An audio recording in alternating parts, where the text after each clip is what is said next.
నమస్తే. ఈ మధ్యకాలంలో ఢిల్లీ వేదికగా జంతర్ మంతర్ వద్ద ఈ కాక్రోచ్‌లన్నీ కూడా హడావిడి చేశాయి. కాక్రోచ్ పార్టీలు. సో, దానిపైన భిన్న స్వరాలు వినిపించాయి. కాక్రోచ్ పార్టీ అంటే జంజీది, జంజీ తలుచుకుంటే ఏమైనా జరుగుతాది. అందులో ఒక ఆమె ఎవరు 'శత్రుఘ్న సిన్హా' కూతురు ఆమె మీద ఏదో సిన్హా.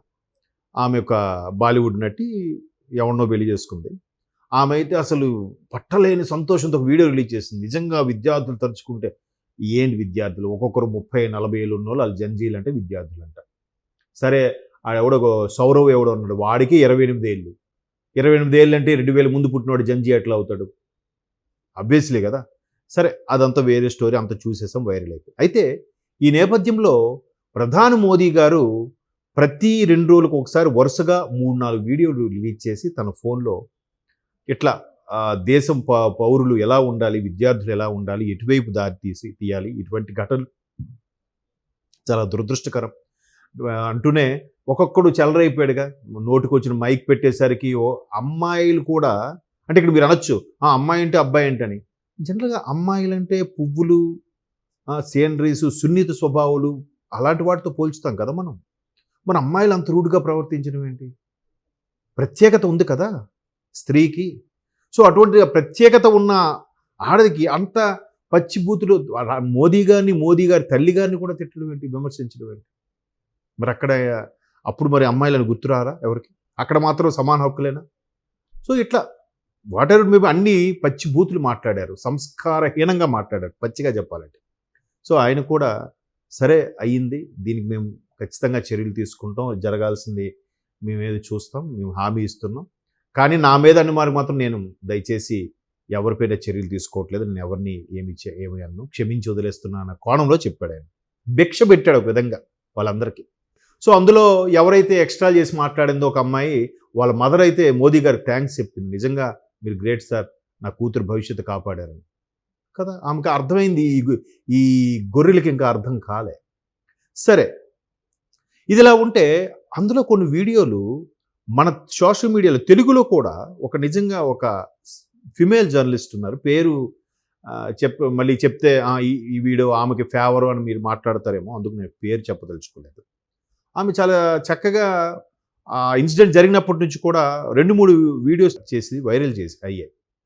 అరే మోదీ గారిని విమర్శిస్తూ, కేంద్ర ప్రభుత్వాన్ని విమర్శిస్తూ, మోదీ గారిని మనుషుల యొక్క మర్మావయవాలు బొమ్మలు వీసి దాని మీద ఆయన ఫోటో పెట్టి, ఒక ఇద్దరు బాలికలైతే అది కూడా దాని మైనారిటీకి చెందిన బాలికలు మోదీ, అమిత్ షా అండ్ మోరవరు సువేందు అధికారి ఫోటోలను వాటి మీద షూతో తంటుంటే ఒక వీడియో అంటే చిన్న పిల్లలకు కూడా ఉసుగొలిపారు అట్లా. సో మొత్తానికి అసభ్యమైన బొమ్మలు వేసి, ఒకడైతే తన మర్మావయాలు చూపిస్తూ ఫ్యాన్ తిప్పి డ్యాన్స్ వేస్తూ, ఇవన్నీ చేసినవి ఫేస్బుక్లో వాటిలో ప్లే అవుతున్నాయి. ఆ కంటెంట్ ఎక్కడ డిలీట్ అవ్వలేదు.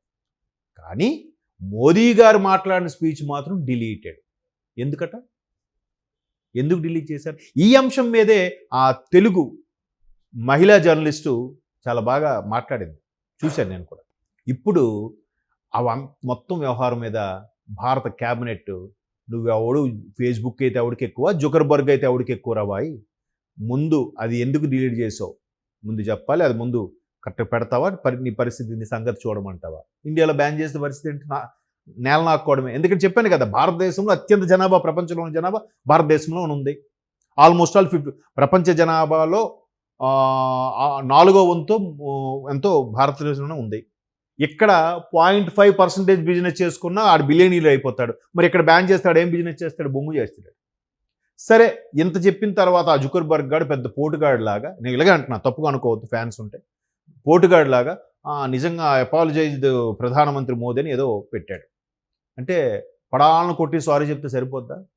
ఇదే జుకర్బర్గ్కి వ్యక్తిగత విషయాలని డేటా తస్కరిస్తున్నాడు, ఇది ఒక నేరము, ఏ వ్యక్తి అయితే ఎక్కువగా ఫేస్బుక్లో ట్రోల్ చేస్తున్నాడో వాళ్ళ డేటాని ఆయా కంపెనీలకి చేరవేయడము, తద్వారా బిజినెస్ చేసుకోవడం చేసిన ఇదే జుకర్బర్గ్ సరిగ్గా ఒక 7-8 ఏళ్ళ కిందట అక్కడ వాషింగ్టన్ కోర్టు, షికాగో కోర్టు గుర్తులేదు కానీ ఆనాడికి పిలిస్తే చేతులు కట్టుకుని నిలబడ్డాడు. అత్యున్నత అక్కడ ప్రెసిడెంట్ కూడా జస్టిస్ ముందు చేతులు కట్టుకుని నిలబడాల్సిందే అమెరికాలో. అంత కఠినమైన చట్టాలు అక్కడ వాళ్ళకి. దెబ్బకి అయిపోయింది, సారీ అయిపోయింది అంటే చాలా సీరియస్ అయింది కోర్టు. వీడికి బుద్ధి లేదా? మళ్ళీ రిపీటెడ్ చేసి సారీ మెటా అట్లా ఏదో జరిగిపోయింది అని. ఏం మరి?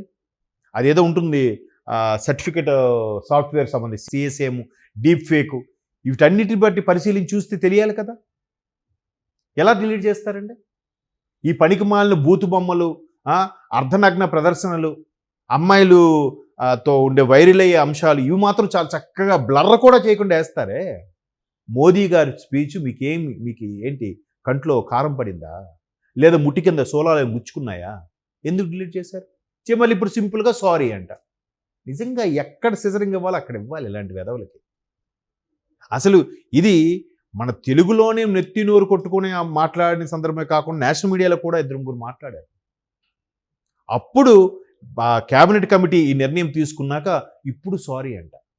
ఆ సారీకి తగిన మూల్యం భారత ప్రభుత్వానికి చెల్లించాలని పెట్టాలి. అసలు ఇంకొకసారి వాళ్ళవన్నీ కూడా ఎవరెవరు ఉన్నాయో కంప్లీట్ డేటా తీసి పెట్టండి, మేము అడుగుతా ఇవ్వండి, మేము అడిగిన ఇమీడియట్గా ఇవ్వాల్సిందే, లేదంటే వెంటనే బ్లాక్ చేస్తాం అన్నట్టుగా హెచ్చరిస్తేనే ఈ జుకర్బర్గ్ గారి టీం అన్నీ కూడా దారిలోకి వస్తాయి. అంటే ఎంతసేపు పక్కోడు విషయాల మీద, పక్కోడి దగ్గర ఉండే వల్గారిటీ మీద డబ్బులు సంపాదించే బతుకులా విలువి? తప్పు కదా. అంటే ఒకరిని అంత మీడియా సమక్షంలో ఒకరిని అంతగా దూషించి మాట్లాడాల్సిన అవసరం లేదు. కానీ వల్గర్ వీడియోస్, బూతులు మాట్లాడే వీడియోస్ ఉంచి ప్రధానమంత్రి పైగా మోదీ అంటే తెలియని ఎవడండి? ప్రపంచ దేశాల్లో సుమారుగా 197, 198 దేశాల్లో మోదీ అంటే తెలియని ఎవరు ఉంటారండి? అతను వీడియో డిలీట్ చేస్తారు. తెలియకుండా ఎలా అయిపోతుందండి? ఏమంటే అంత ఏ ద్వారా అయింది, మాకు మా టీంతో మాట్లాడదు, ఇది ఒక ఫ్యాషన్ అయిపోయింది ప్రతి ఒక్కడికి. అంత అమాయకులు ఉన్నారా మీ టీంలో? మీరు ఇచ్చే కోడింగ్, మీరు ఇచ్చే దీనివల్లే కదా డిలీట్ అవుతాయి అక్కడ. ఆబ్వియస్లీ అంతే కదా. అంతా లాగిపెట్టి సారీ చెప్పినట్టుగా ఉంది ఇక్కడ పరిస్థితి. మొత్తం మీద క్యాబినెట్ కమిటీ మంచి నిర్ణయం తీసుకుంది. ఇలాంటి వాటికి ఈసారి మనం బ్లాక్ చేసేయాలండి, వాడకూడదు, తెలియాలి. ఒకసారి ఏదైతే మారిషస్ లాంటి ఎలాగో ఏదో వాగితే మారిషస్ వెళ్ళొద్దు, వెంటనే లక్షద్వీప్ దగ్గరికి వెళ్ళి అంతకన్నా అద్భుతంగా ఉందని మోదీ గారు స్వయంగా వెళ్ళి చేసేసరికి వెంటనే ఆ టూరిజం అంతా పడిపోయింది. దెబ్బకు దేవుడు దిగొచ్చాడు. అలాగే ఫేస్బుక్ కూడా చేయాలి. చేస్తే అప్పుడు భారత్ సత్తా తెలుస్తుంది. మన ప్రధానమంత్రి ఎటువంటి వ్యక్తి అవని మనకు అనవసరం. మీరు ఇష్టపడకపోని ఆయనంటే యావత్ జాతిని అన్నట్టే. ఆయనకు ఓటేసే వాళ్ళకే ప్రధాని కాదు, యావత్ భారతావనికి ప్రధాని. అది గుర్తుపెట్టుకోవాలి.